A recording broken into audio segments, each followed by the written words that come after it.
recovery is a mission that will take time to accomplish. Mengameli Cyril Ramaphosa ubeke ukuthi kube sekutshalwe imali lengu-2 trillion amarandi nakufika umnyaka wa-2028.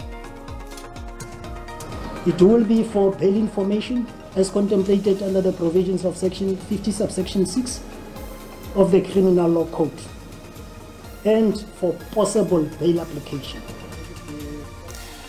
Uvulela muhlangano lephakeme yaseBloemfontein Dr. Ndipha Magudumana nalomunye lasolwa naye.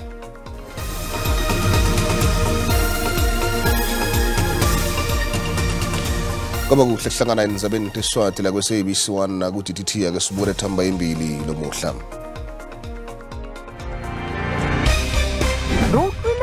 Lo sahau ubatla Tindzaba ka lelimi la hao. Indaba ze-SABC umthombo othembekileyo wendaba kuwe. Izindaba ze-SABC okuyizindaba ongezethemba seziyatholakala ku-digital terrestrial television eyaziwa nge-DTT kanye naku-SABC Plus. Ka gore re kwešiša ka kudu-kudu ditaba tšeo di lego bohlokwa go wena. Fumana ditaba tsa matšhabeng ka lelimi la hao. SABC lentswe la hao re ikemetse ha re kgethe nkukapela.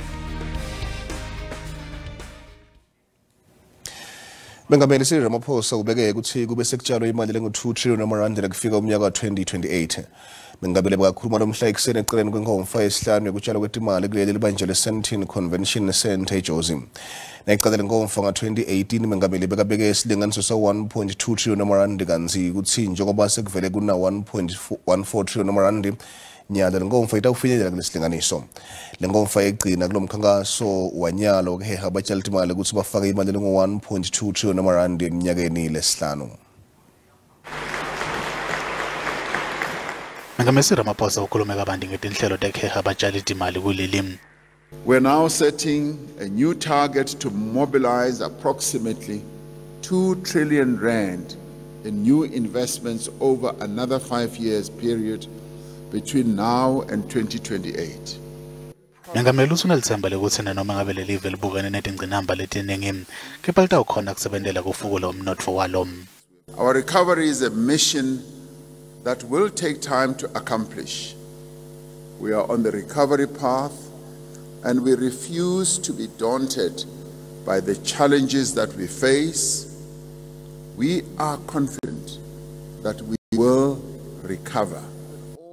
Akhuluma ngqungquthela yesihlanu yokutshala timali kuleli. Mengameli umemetele ukuthi sukela nga-2018 ikudzimade kube nyalo lelive lisahamba kahle tinhlelo ntalo tekuheha abatshali timali.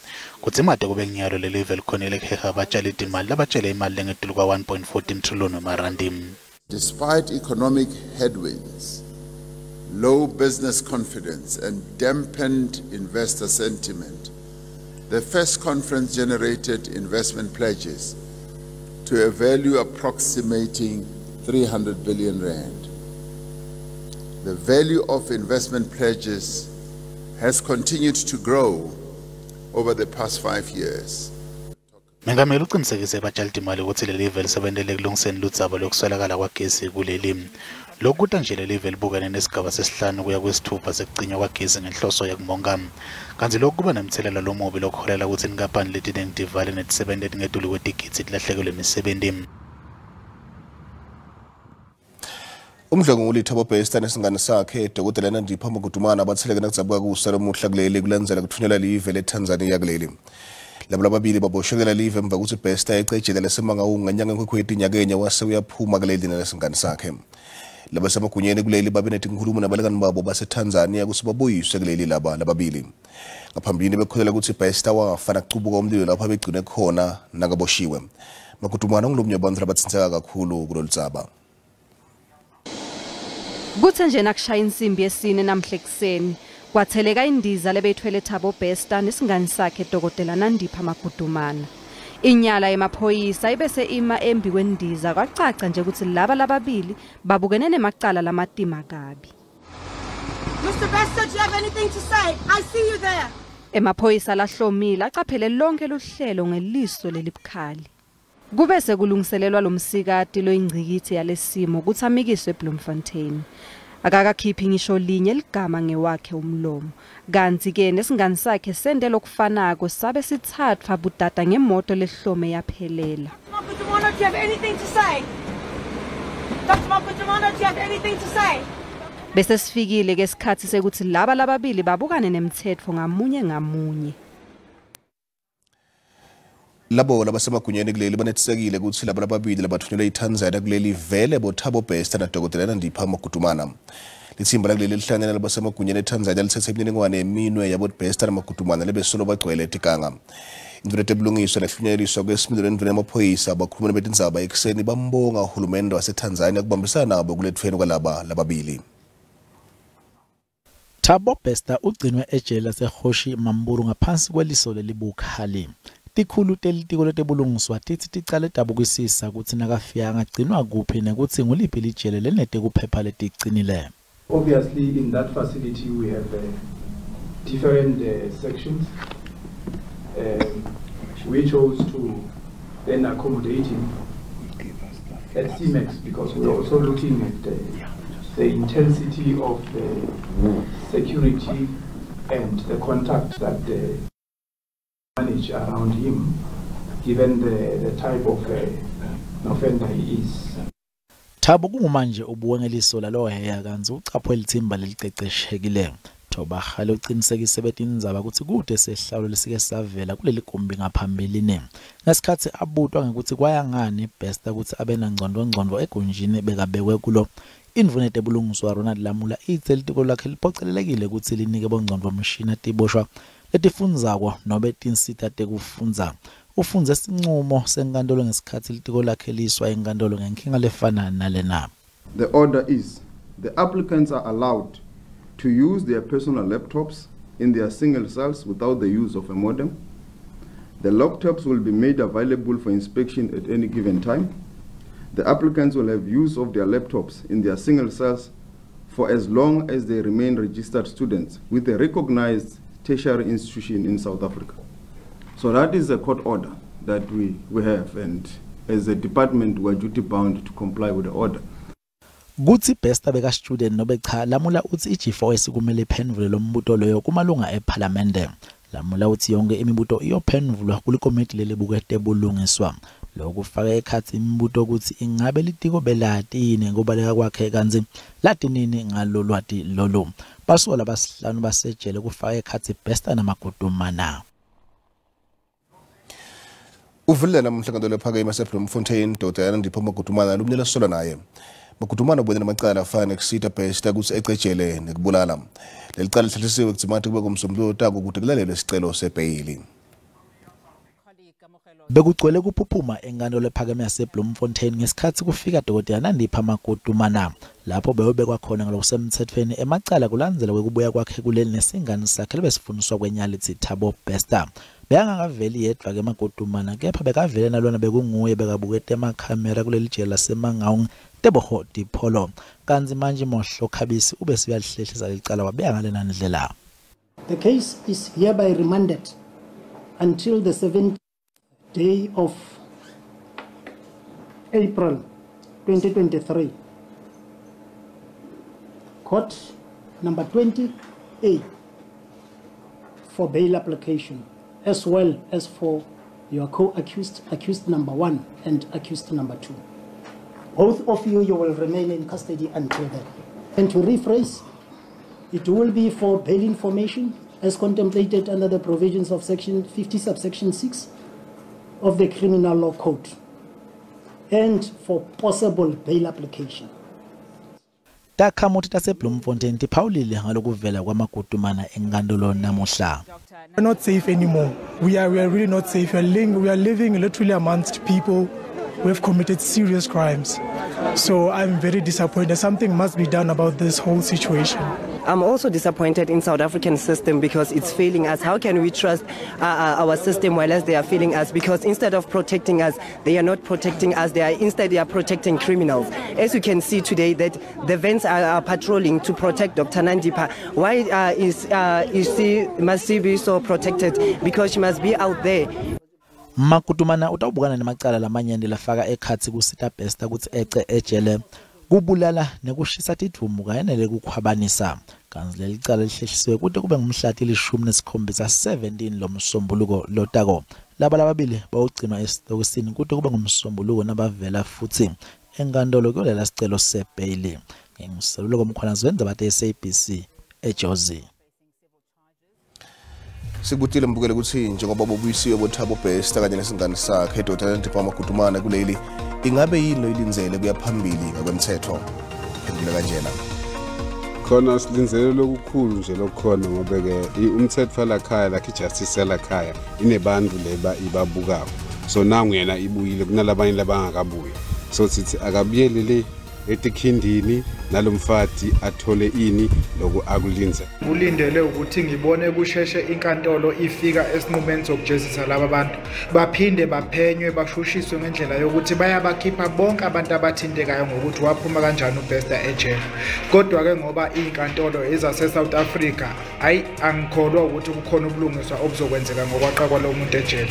Hey ngusiyami safa indzaba ya Thabo Bester lona ngusiyami asebemiyekele khona le Tanzania la ngoba nanangu lona bathi ngishabhiri sheku bathi ngishabhiri Bushiri wakhona uyabahlula kubuya khona la ekhaya nemagroup ahluleka lo munye ufaka imali kumatrasa Cyril Ramaphosa uyaba vela ngisathemba ilutho nazuma bahluleka duduzane zuma bahluleka sebasiyekele nzi mase kufika ithuba lokuthi abhekane nengalo mthetho ngilindele ukuthi aveze ukuthi ubani owamnceda eqejele nanokuthi ke emnceleni weze ukuze eqele kwelinyizwe ngabe la seZimbabwe ngabe la seTanzania ubani laba bamsiza kuma border gate.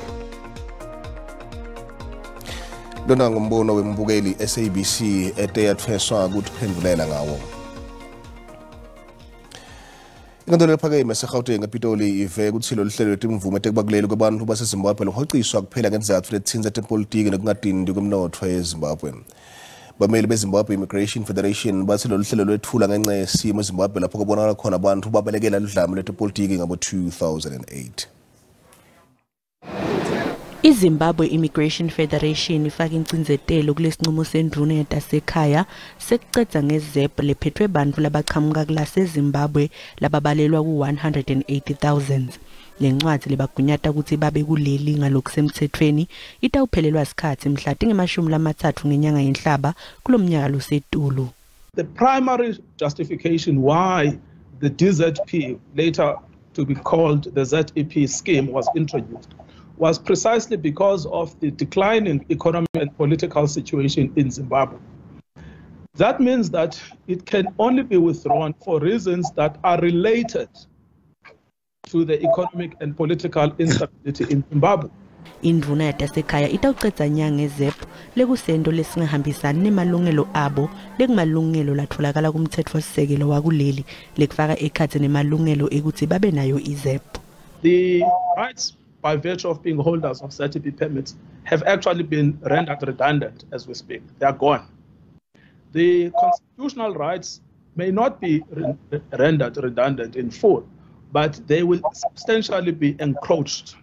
Ngqukayithobi esi uvete ukuthi labo labanezep batawuhlukumedeka uma indruna yetasekhaya ingacedza ngalolu hlelo lwezep.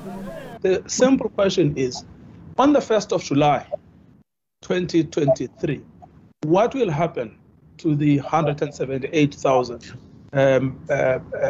recipients of the ZEP program? What will happen to them? It is common cause on the fact that they will be rendered overnight. They will be rendered illegal immigrants in South Africa. That would mean either they deport themselves voluntarily, but the facts show that they are unable to return to Zimbabwe for the reasons that would be articulated. Izep iniketa abantu labaqhamuka kulase Zimbabwe kanye nebantwana babo imvumo yokuthi babe kuleli kwesikhashana basebende baphindze bafunze. Esibetolo takumthetho selitibejana ngaphandle nje kancane kwaselibuwa khomo elimbopho lithi kude intuthuko emmongo wato naloku kuchubeka umhlaba kuju igitsi temarandi kulendzawo.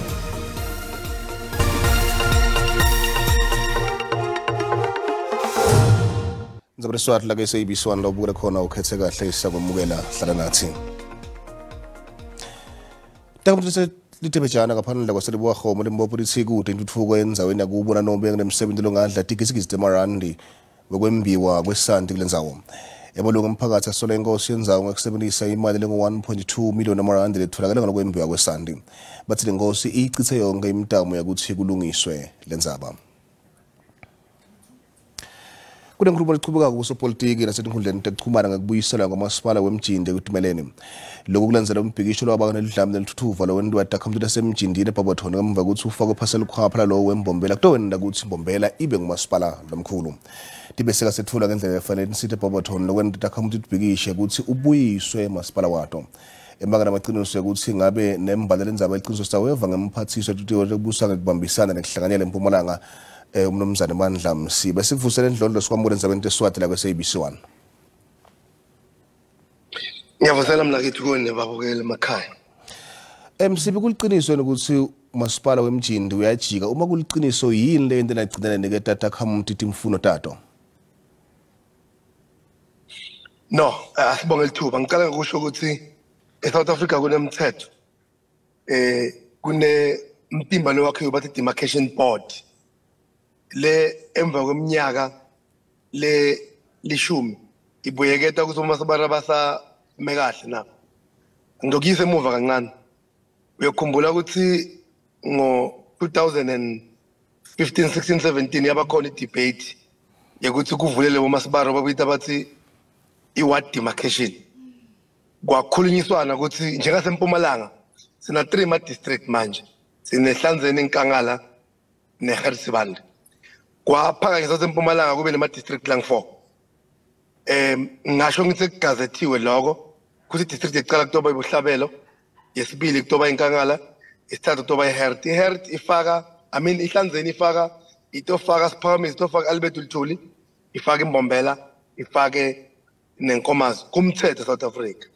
Now umubuyi uvula lama demarcation noma lokwetha kumincele bonke abantu banelungelo umjindi yokhumbula ngo 2019 2020 wala ukuthi ufuna umjindi ubuyele ngo 2021 ube umewodwa kwashaya umthetho lomkhulu uhulumende lomkhulu ukuthi no kuvaliwe kuvula kwetigceme tema demarcation kudilwa ngaloko ngaphakathi bathi ma ward delimitation so manje kuvuliwe lokho umjindi uyingcenye yalomthetho lothi ufuna umjindi ubuyele emuva kanale ngikuphakamisile umsakazi.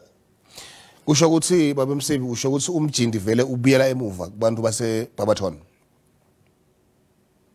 Igazethiwe kunehlelo leli i-demarcation board lekufuna lithathe manje ukuthi biyele kubantu base Barberton tonke tinhlaka if eBarberton bavumelana bonke ukuthi umjindi siyawufuna kulungele labo ngalowo mthetho we-demarcation board act or i-demarcation act ukuthi bathole inzawo lebayifunayo nazo tonke tindzawo uma nje kusasa nge-example indzawo yasePinari ngabona ukuthi hayi sibona ngaba ngumasipala edwana banelungelo kwena Siphakamisi saloko. Kancane nje Msibi unganzi kakhulu angabe akushiyo indlela ekukhankasela amavoti lomnyaka lotako lela njengoba labanye sebane kufanisa kanjalo usongathi ungathi kusekufuna kukhankaswa la ngekuthi kwendwe lohlelo lolu. Cha akusekukhankasela amavoti omthetho ngathi kune demarcation act kunemthetho lothi emva kweminyaka lesihlanu ufuna kubuyeketwe ma boundaries so akusekukhankasela amavoti kukhankasa tonke tinhlangano tinelungelo enzansi eliningi so akusekukhankasela amavoti kulandzela umthetho walomtimba bathi demarcation board. Sibonga kakhulu Ndlondlo isikhathi sakho. Ngibonga lithuba la. Lokho ngumphathiswa wetekubusa ngekuhlanganyela emfundweni saseMpumalanga Mandla Msibi.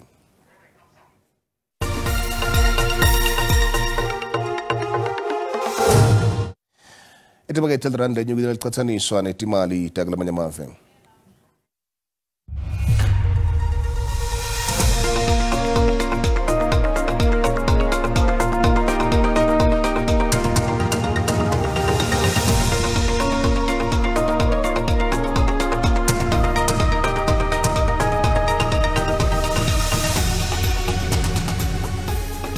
Natikilunga tlinzela kuliphume embuteni kuligwalagwala FM. Induna yelitiko lagezi Dr. Khosiyenso Ramukhupha nayikhuluma kule ngomfa yebatshali timali lebanjwe eJozi ivete kuthi kude imihlamo lemisha lesukunyisele ukucitha lengcinamba lekhungethele live ecinywa kwagezi. Ummeli webasolwa labathathu kulabasolwa labane labasolwa ngekubulala Hillary Gadi lesihoma kwakwa uthi umbuso wanyathela kakhulu emalungelo ebamelelwa bakhe. situbeka lapho tolo muhla usale kahle